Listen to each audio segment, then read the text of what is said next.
Sahabat delima yang terkasih dalam nama Tuhan kita Yesus Kristus, firman Tuhan yang menyapa kita untuk hari ini, yaitu dari surat Paulus kepada jemaat di Korintus, dari 2 Korintus 4 ayat 8. Demikian firman Tuhan.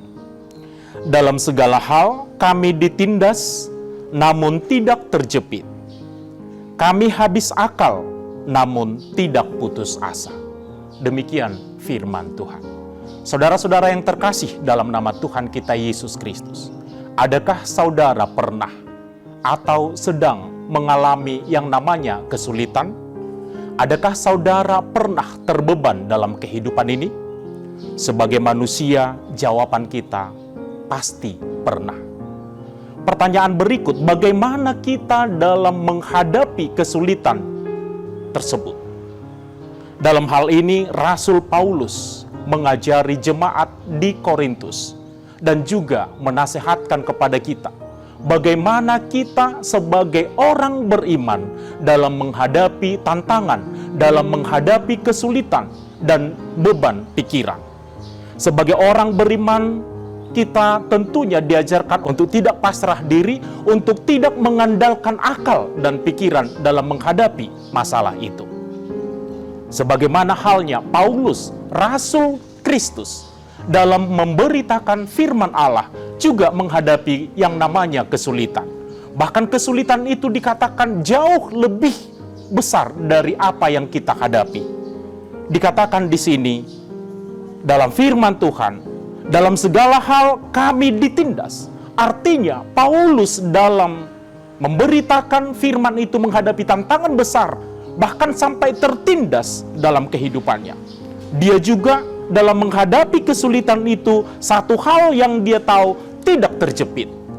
Artinya dia mampu mengalahkan kesulitan itu. Tetapi apa yang memampukan dia dalam menghadapi kesulitan itu? Yaitu anugerah Allah. Sebagaimana yang dikatakan dalam pasal 1, oleh kemurahan Allah. Maka kemurahan Allah lah yang memampukan Paulus sehingga dia mampu menghadapi tantangan dan penindasan itu. Dalam ayat berikut dikatakan, kami dianiaya. Artinya Paulus juga mengalami penganiayaan dalam kehidupannya. Itu juga tantangan besar dalam kehidupannya, dalam pelayanannya. Tetapi dalam penganiayaan itu juga, dia tidak fokus kepada masalah itu. Dia tidak fokus kepada penderitaan itu. Namun apa yang menjadi fokus hidupnya adalah kelepasan yang daripada Yesus Kristus. Kelepasan itu bisa kita lihat di ayat 14. Karena kami tahu bahwa Ia yang telah membangkitkan Tuhan Yesus akan membangkitkan kami juga bersama-sama dengan Yesus. Artinya, ada sesuatu yang dia terima, ada sesuatu yang dia harapkan sekalipun dia menghadapi tantangan dalam kehidupan ini. Oleh sebab itu, saudara-saudara yang terkasih dalam nama Tuhan kita Yesus Kristus, bagaimana kita menghadapi tantangan dalam kehidupan ini? Maka jangan pernah andalkan pikiranmu, jangan pernah andalkan kekuatanmu. Kita semua tidak pernah lepas dari yang namanya tantangan hidup. Andalkanlah anugerah Allah, bahwasanya Allah akan memampukan kita menghadapi tantangan itu jika kita berserah kepadanya, jika kita mengandalkan Dia dalam setiap pergumulan hidup kita.